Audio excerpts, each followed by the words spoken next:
ತಪಸ್ಸು ಕಾಲದ 3ನೆಯ ಭಾನುವಾರ. ಮೊದಲನೆಯ ವಾಚನ. ವಿಮೋಚನಾ ಕಾಂಡದಿಂದ ವಾಚನ.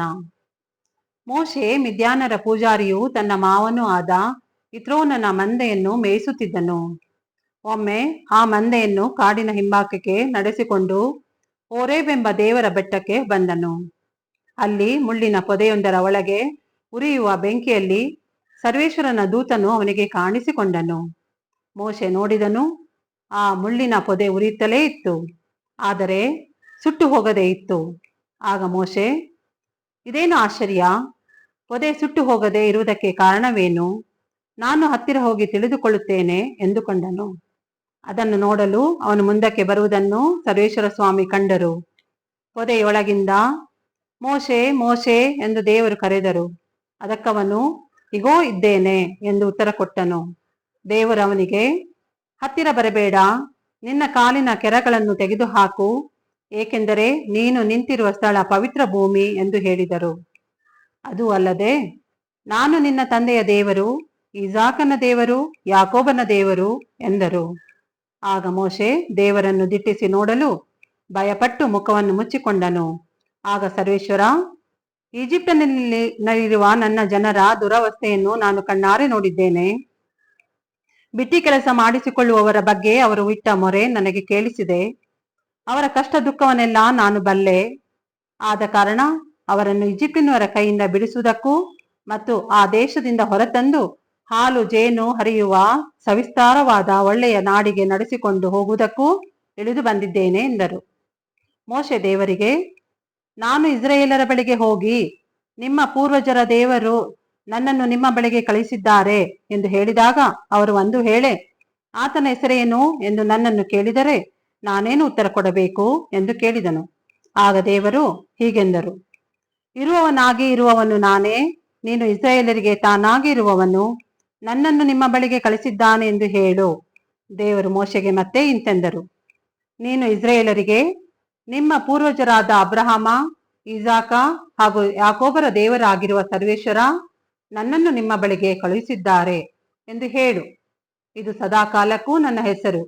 ಈ ಹೆಸರಿನಿಂದಲೇ ತಲತಲಾಂತರಕ್ಕೂ ನನ್ನನ್ನು ಸ್ಮರಿಸಬೇಕು. ಪ್ರಭುವಿನ ವಾಕ್ಯ. ದೇವರಿಗೆ ಕೃತಜ್ಞತೆ ಸಲ್ಲಲಿ.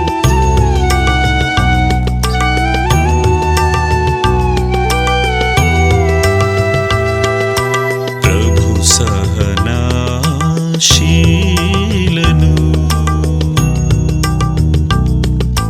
ಪ್ರೀತಿಮಯನು,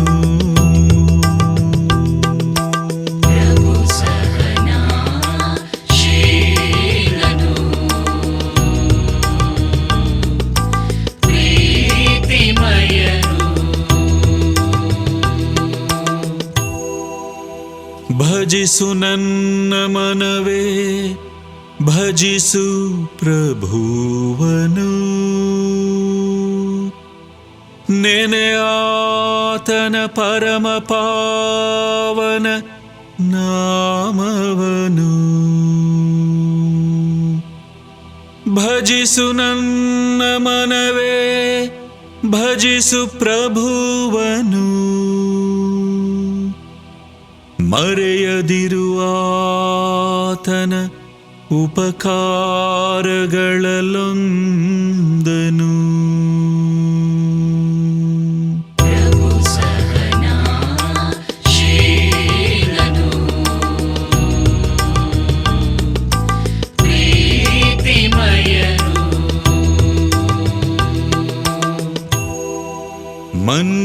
ಮನ್ನಿಸುವನಾತ ನನ್ನ ದೋಷಗಳನ್ನು,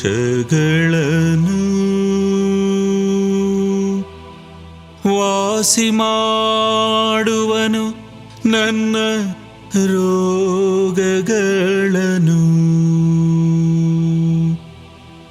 ಉಳಿಸುವನು ಪಾತಾಳದ ಕೂಪದಿಂದ ನನ್ನನು,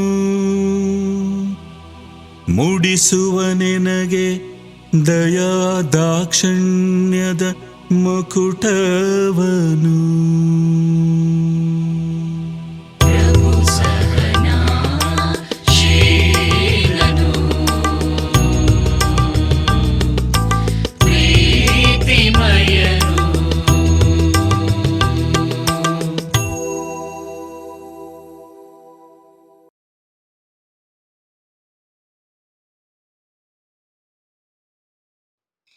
ಎರಡನೆಯ ವಾಚನ. ಪೌಲನು ಕೊರಿಂಥರಿಗೆ ಬರೆದ ಮೊದಲನೆಯ ಪತ್ರದಿಂದ ವಾಚನ. ಸಹೋದರರೇ, ನಮ್ಮ ಪೂರ್ವಜರಿಗೆ ಸಂಭವಿಸಿದವುಗಳತ್ತ ನಿಮ್ಮ ಗಮನವನ್ನು ಸೆಳೆಯಬೇಕೆಂದಿದ್ದೇನೆ. ಅವರೆಲ್ಲರೂ ಮೋಡದ ನೆರಳಿನಲ್ಲಿಯೇ ನಡೆದರು. ಎಲ್ಲರೂ ಸಮುದ್ರವನ್ನು ಸುರಕ್ಷಿತವಾಗಿ ದಾಟಿದರು. ಹೀಗೆ ಅವರು ಮೋಡದಲ್ಲಿಯೂ ಸಮುದ್ರದಲ್ಲಿಯೂ ಸ್ನಾನದೀಕ್ಷೆಯನ್ನು ಪಡೆದು ಮೋಶೆಗೆ ಶಿಷ್ಯರಾದರು. ಎಲ್ಲರೂ ಒಂದೇ ದೈವಿಕ ಪಾನೀಯವನ್ನು ಕುಡಿದರು.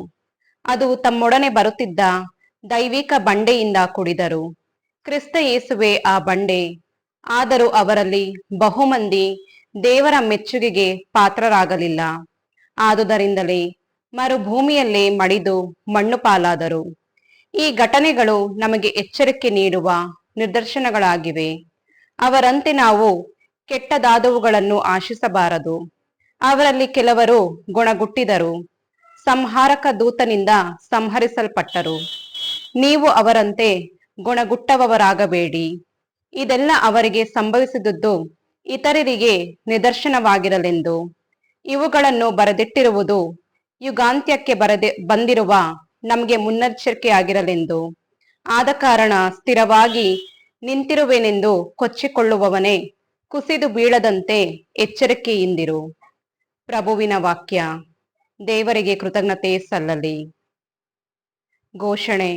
ದೇವರ ವಾಕ್ಯವಾದ ಪ್ರಭು ಯೇಸುವೆ, ನಿಮಗೆ ಸದಾ ಮಹಿಮೆ ಸಲ್ಲಲಿ.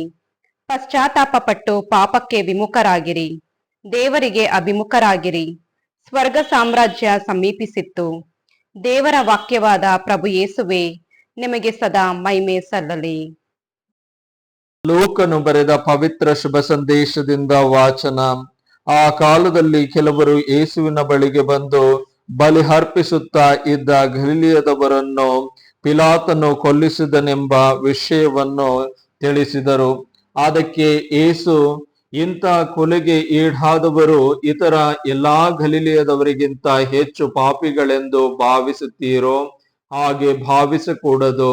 ನೀವು ಪಶ್ಚಾತ್ತಾಪಪಟ್ಟು ಪಾಪಕ್ಕೆ ವಿಮುಖರಾಗಿ ದೇವರಿಗೆ ಅಭಿಮುಖರಾಗದೆ ಹೋದರೆ ಅವರ ಹಾಗೆಯೇ ನೀವು ನಾಶವಾಗುವಿರಿ. ಸಿಲೋವ ಎಂಬಲ್ಲಿ ಗೋಪುರ ಕುಸಿದು ಬಿದ್ದಾಗ 18 ಜನ ಸತ್ತರಲ್ಲವೇ? ಅವರು ಜೆರುಸಲೇಮಿನಲ್ಲಿ ವಾಸವಾಗಿರುವ ಇತರ ಎಲ್ಲಾ ಜನರಿಗಿಂತ ಹೆಚ್ಚು ದೋಷಿಗಳಾಗಿದ್ದರೆಂದು ಭಾವಿಸುತ್ತೀರೋ? ಹಾಗಲ್ಲ. ನೀವು ಪಶ್ಚಾತ್ತಾಪಪಟ್ಟು ಪಾಪಕ್ಕೆ ವಿಮುಖರಾಗಿ ದೇವರಿಗೆ ಅಭಿಮುಖರಾಗದಿದ್ದರೆ ಅವರ ಹಾಗೆಯೇ ನೀವು ನಾಶವಾಗುವಿರಿ ಎಂದರು. ಅನಂತರ ಯೇಸು ಈ ಸಾಮತಿಯನ್ನು ಹೇಳಿದರು. ಒಬ್ಬನು ತನ್ನ ದ್ರಾಕ್ಷಿ ತೋಟದಲ್ಲಿ ಒಂದು ಅಂಜೂರದ ಮರವನ್ನು ನೆಡೆಸಿದ. ಒಮ್ಮೆ ಅವನು ಬಂದು ಅದರಲ್ಲಿ ಹಣ್ಣನ್ನು ಹುಡುಕಲು ಒಂದೂ ಕಾಣಿಸಲಿಲ್ಲ. ತೋಟಗಾರನನ್ನು ಕರೆದು, ನೋಡು, 3 ವರ್ಷಗಳಿಂದ ಈ ಮರದಲ್ಲಿ ಹಣ್ಣನ್ನು ಹುಡುಕುತ್ತಾ ಇದ್ದೇನೆ, ಒಂದಾದರೂ ಕಂಡು ಬರಲಿಲ್ಲ. ಇನ್ನು ಇದನ್ನು ಕಡಿದು ಹಾಕು, ಭೂಮಿಗೆ ಭಾರವಾಗಿ ಅದರ ಸಾರವನ್ನು ಇದಕ್ಕೆ ವ್ಯರ್ಥ ಮಾಡಬೇಕು ಎಂದು ಹೇಳಿದ. ಅದಕ್ಕೆ ತೋಟಗಾರ, ಸ್ವಾಮಿ, ಈ 1 ವರ್ಷ ಇದು ಹಾಗೆಯೇ ಇರಲಿ ಬಿಡಿ. ಅಷ್ಟರಲ್ಲಿ ಸುತ್ತಲೂ ಪಾತಿ ತೆಗೆದು ಗೊಬ್ಬರ ಹಾಕುತ್ತೇನೆ.